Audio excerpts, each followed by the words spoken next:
Nikmatin senja sambil minum kopi. Kamu yang dengar novel, kenapa manis sekali? Huhui. Oke gas episode 80-81. MDPT. Johan. Teriak Sandra dengan mimik wajah sangar. Ibu. Ujar Hanan sembari menutup mulutnya, dan ia menatap sang papa yang tampak menelan air liur dengan kasar.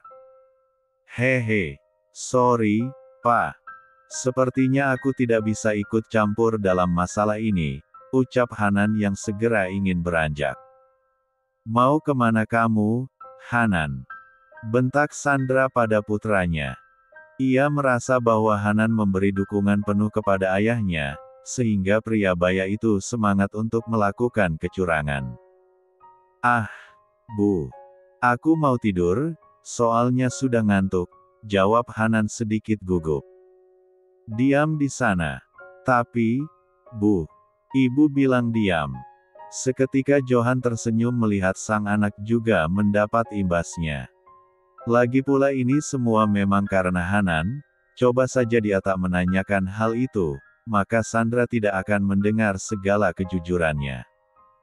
Sandra berjalan menghampiri Johan yang tampak pasrah. Tatapan wanita itu begitu menyala seakan ingin menelannya bulat-bulat. Sayang, aku bisa jelaskan, ucap Johan terbata-bata. Buk, buk, buk, suara pukulan terdengar. Bisa-bisanya kamu mencurangi segala kesepakatan yang telah kita buat, Johan. Ucapnya sembari memukuli tubuh suaminya bertubi-tubi. Sayang, sayang. Dengarkan aku dulu. Ucap Johan sembari menangkis dengan kedua tangannya. Tidak ada yang perlu kamu jelaskan. Aku sudah dengar semuanya. Ujar wanita itu masih memukuli suaminya. Hanan, kenapa kamu diam saja? Bantu Papa Hanan. Teriak Johan merasa kesal melihat perangai anak lelaki satu-satunya itu. Hanan hanya tersenyum melihat sang ayah mendapat pukulan dari sang ibu. Hei, anak bedoh. Ayo bantu aku.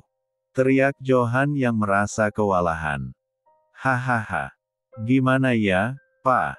Habisnya Papa curang sih, jawab Hanan dengan santai. Seketika Sandra menghentikan tangannya yang sedang memukuli Johan. Kini tatapan wanita itu beralih pada putranya yang tadi terdengar dengan tawarnya. Plak. Sebuah tamparan mendarat di kepala Dok 3R kandungan itu. Seketika Hanan ternganga. Rasanya tidak percaya baru kali ini ia mencoba terkena tangan sang ibu. Bu, kenapa aku dipukul? Ini kan kesalahan Papa, protesnya sembari mengusap kepala yang terasa sakit karena tamparan sang ibu. Tentu saja kamu juga mendapat hukuman, karena kamu mendukung kecurangan papamu. Bentak Sandra yang kembali ingin melayangkan tangannya. Ampun, Bu. Ucap Hanan sembari menangkup kedua telapak tangannya untuk meminta pengampunan dari wanita yang telah melahirkannya. Johan yang melihat kejadian itu tak kuasa menahan tawa, seakan rasa sakit terkena cubit, pukul dan gigitan istrinya hilang seketika. Kalian sama saja. Johan, ikut aku. Tita ibu negara dengan angkuhnya berjalan mendahului kedua lelaki beda generasi itu. Johan dan Hanan saling tatap. Ini semua gara-gara kamu, ucap Johan menatap malas. Kenapa aku yang disalahkan? Itu semua perbuatan Papa. Siapa suruh udah tua masih saja pengen tambah anak? Jawab Hanan yang membuat Johan refleks mendorong kepala putranya. Tidak seru bekerja sama denganmu, geram Johan. Ia mengira putranya akan membantunya untuk menjelaskan kepada ibunya, tetapi dia malah tertawa melihat penderitaannya. Johan mengejar langkah sang istri sembari merayu wanita itu. Namun, sayangnya Sandra tak luluh sedikit pun, hatinya masih kesal dengannya. Sayang, dengarkan penjelasan aku dulu, ucap Johan mensejajarkan langkahnya. Diam, Johan. Bentak Sandra menatap garang. Ya baiklah. Johan pasrah, ia tak tahu hukuman apa yang akan dilakukan oleh sang istri. Setibanya di kamar, Sandra duduk di sofa dengan melipat kedua tangannya di D4D. Johan ikut menjatuhkan bokongnya di samping Sandra dengan hati was-was. Jangan dekat-dekat denganku, interupsi wanita itu sembari menggeser untuk menjauh dari Johan. Tapi, sayang, tidak ada tapi-tapian. Potong Sandra dengan kesal. Johan terdiam sembari mengamati wajah sangar singa betinanya itu. Sandra pun menoleh. Sekarang jelaskan padaku kecurangan apa yang telah kamu lakukan sehingga bonihmu bisa subur di R4 himku. Tanya Sandra masih mode marah. Kenapa harus dijelaskan lagi Nyo? Bukankah kamu sudah mendengar bahwa aku melakukan kecurangan? Tanya Johan. Ia benar-benar takut mengakui perangainya. Buk.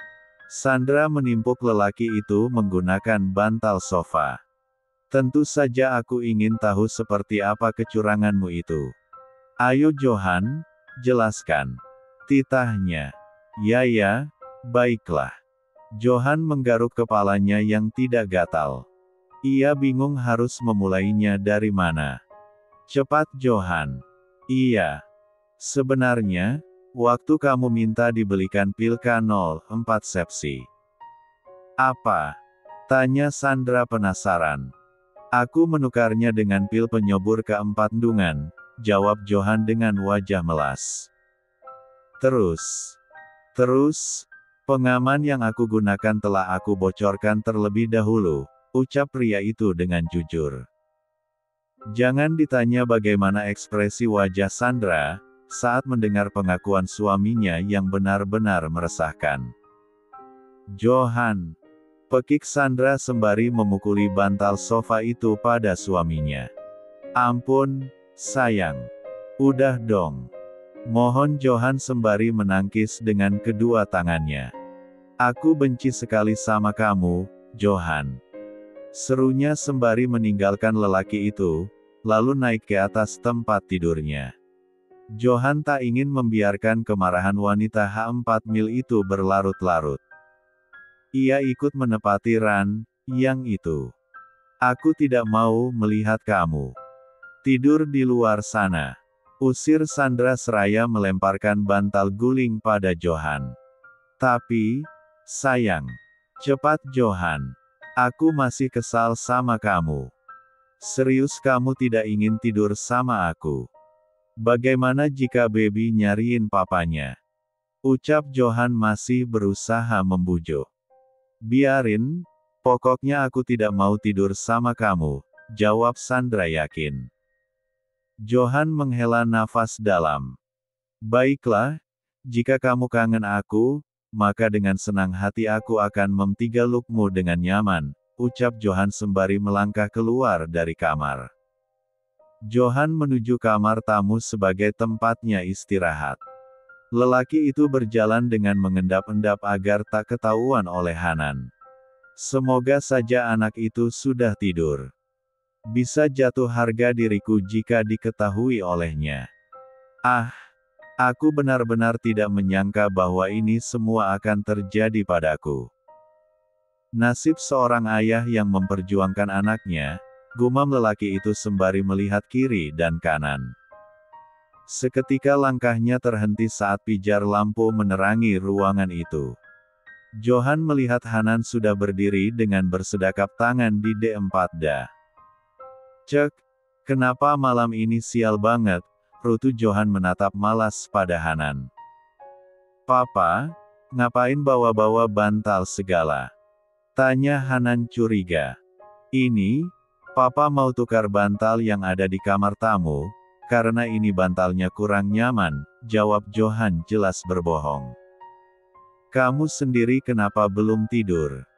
Tanya Johan sembari mengamati wajah putranya yang tampak kusut. Cek, pakai nanya lagi. Ini semua gara-gara papa, jawab Hanan dengan nada jengkel. Kenapa nyalahin papa? Ya tentu saja, karena Alia sedari tadi ngomel karena aku cerita kena tempeleng sama ibu, dan Alia tambah memarahiku, katanya tindakanku memang salah karena telah membantu papa, jelas Hanan yang ditanggapi oleh senyum sumringah oleh sang ayah. Malas senyum lagi, ujar Hanan menatap Malas. Sudahlah, terima saja nasibmu. Memang kamu ditakdirkan untuk menjadi sekutuku, jawab Johan sembari merangkul pundak putranya menggiring ke kamar tamu. Mau ngapain, Pak? Tentu saja tidur. Kita tidur di sini malam ini. Ayo cepat tidur, karena besok acaramu, ajak Johan yang membuat Hanan masih bingung. Papa juga dihukum ibu. Hehe. Jangan tanya lagi, nak. Ayo sekarang tidur. Episode 81. Pagi-pagi sekali, Alia sudah membangunkan suaminya, karena mereka harus bersiap untuk acara yang akan diselenggarakan hari ini. Mas, bangun, ucap Alia dengan suara pelan. Masih ngantuk, Dek, gumam lelaki itu masih enggan membuka matanya. Mas, ayo bangun. Kita harus bersiap. Ucap Alia dengan nada sedikit keras sehingga Hanan dan Johan segera duduk. Ah maaf, Pak. Aku cuma mau bangunin Mas Hanan, ujar Alia merasa tidak enak pada ayah mertuanya karena sudah terganggu tidurnya.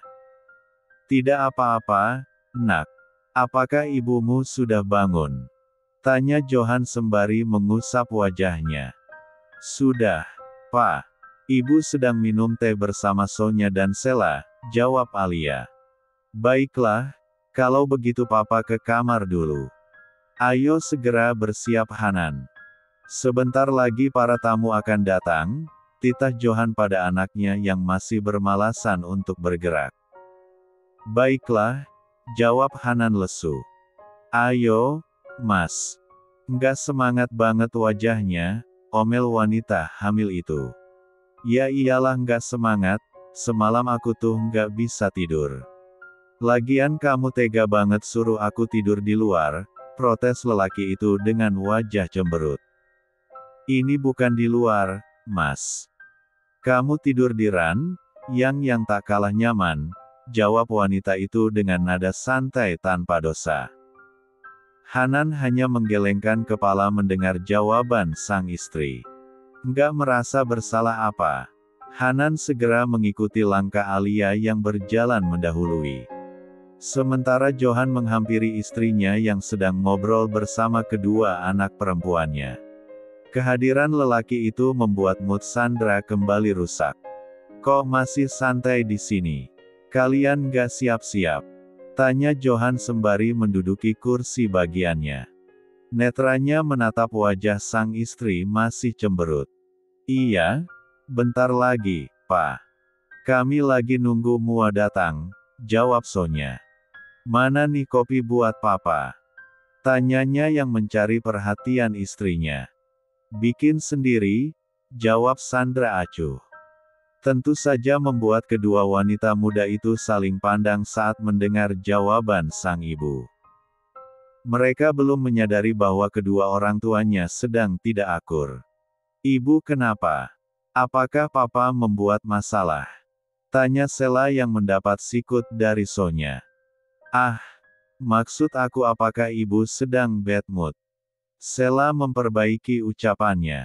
Ya, kehadiran papamu membuat mood ibu buruk, jawab Sandra menatap malas pada pria matang itu.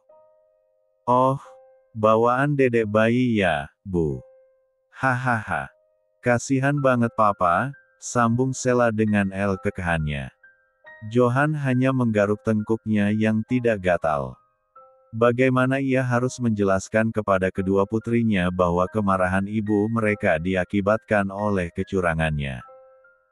Sudahlah, ibu ingin bersiap dulu ke kamar, jawab Sandra yang semakin malas duduk berlama-lama di sana. Kedatangan ayah anaknya itu membuatnya nek saja. Papa juga mau bersiap. Johan mengikuti langkah istrinya. Lucu banget ya, Kak. Melihat tingkah mereka, celoteh Sela sembari menghabiskan teh hijau miliknya. Kita kapan ya bisa hamil seperti ibu dan Kak Alia? Tanya Sonya dengan wajah sendu. Sudah 3 tahun menikah, tetapi belum juga diberikan kepercayaan untuk dikaruniai seorang anak. Sabar Kak. Apa mungkin kita harus meminta Mas Febri dan Mas Halim untuk berhenti sebagai pilot? Tanya Sela. Mana mungkin mereka mau? Sebenarnya aku juga pengen tinggal di sini dekat dengan keluarga. Iya sih, Kak. Menjadi pilot adalah impian mereka. Kita berdoa saja semoga Allah mempercayai kita untuk segera diberi keturunan. Tapi aku belakangan gak apa-apa. Yang penting kakak dulu. Karena sebentar lagi kita akan mempunyai adik dan keponakan. Jadi aku bisa banyak menghabiskan waktu bersama mereka, ucap Sela yang tampak senang membayangkan hadirinya kedua malaikat kecil itu di tengah-tengah keluarga Johan Lesmana. Ya, semoga saja doa kita dikabulkan oleh Allah. Amin. Kakak beradik itu mengakhiri obrolan. Mereka juga harus bersiap untuk menjadi tuan rumah di acara abang dan kakak iparnya. Kini acara sudah dimulai. Sesuai tradisi yang ada. Yang pertama siraman dari 7 kerabat dekat, dilanjutkan acara brojolan, untuk bertujuan agar bayi lahir dengan selamat. Kemudian prosesi angreman, yaitu mecah kelapa. Dan ditutup dengan dodol rujak, yaitu menjual rujak. Alhamdulillah acara berjalan dengan lancar tanpa ada kendala apapun. Semua kerabat dekat datang menghadiri. Meskipun sekarang istri Johan bukan lagi rati anak konglomerat terkaya di kota itu. Namun, keluarga bisa menerima Sandra dengan baik, karena semua permintaan dari almarhum putri mereka.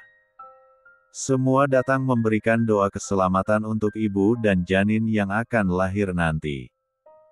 Mereka begitu menyayangi Alia sebagai menantu perempuan di keluarga Johan. Dan ini adalah cucu pertama buat mereka. Alia begitu terharu atas kasih sayang dari keluarga suaminya yang dapat menerima kehadirannya dengan baik. Saat mereka sedang menjalani prosesi penutup, terdengar suara seseorang memberikan doa tulus untuk Alia dan Hanan. Selamat ya, nak. Semoga diberikan kelancaran saat lahiran nanti, ucapnya dengan suara bergetar. Alia segera berdiri dengan raut wajah cemas. Masih terbayang bagaimana sadisnya wanita itu saat memberinya R4 Cun di makanan dan minumannya. Bu Evi. Ucap Alia sembari sedikit bergeser ke belakang tubuh suaminya. Alia, Hanan, Mama tahu kalian sangat marah dan kecewa pada Mama.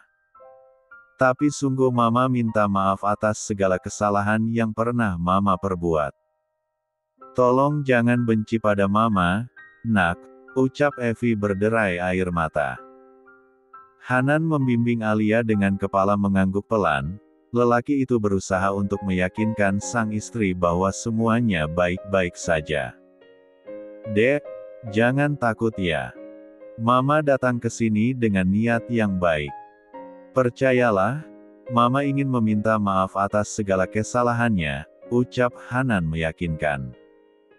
Alia berusaha untuk mempercayai, ia berjalan mengikuti langkah Hanan untuk menghampiri wanita yang telah merawat dan membesarkan suaminya. Evi menatap dengan uraian air mata. Lah segera ingin bersimpuh di kaki anak dan menantunya. Mama, apa yang Mama lakukan? Ucap Hanan segera meraih kedua bahu wanita baya itu agar kembali berdiri. Hanan, Alia, maafkan Mama. Hiks. Tangis wanita itu pecah di hadapan semua orang yang menyaksikan. Mama, aku dan Mas Hanan sudah memaafkan Mama dan Papa, ucap Alia yang tak kuasa menahan air matanya. Apa yang dikatakan Alia benar, Ma. Mama jangan seperti ini. Aku dan Alia sudah lama memaafkan Mama, timpal Hanan yang membuat tangis wanita itu semakin pecah. Kenapa kalian begitu baik? Kalian benar-benar mempunyai hati yang lapang. Sungguh Mama merasa malu, nak, ucapnya masih tergugu. Hanan segera mempeluk ibu angkatnya yang telah merawatnya penuh kasih sayang seperti ibu kandungnya sendiri. Bahkan ia tak menyadari bahwa wanita itu bukanlah orang yang melahirkannya. Namun, kasih sayangnya begitu tulus. Evi menangis dalam dekapan putra yang selama ini ia sayangi. Karena ambisi dan keserakahan membuatnya dan suami menjadi gelap mata. Kini wanita itu menangis dalam penyesalan.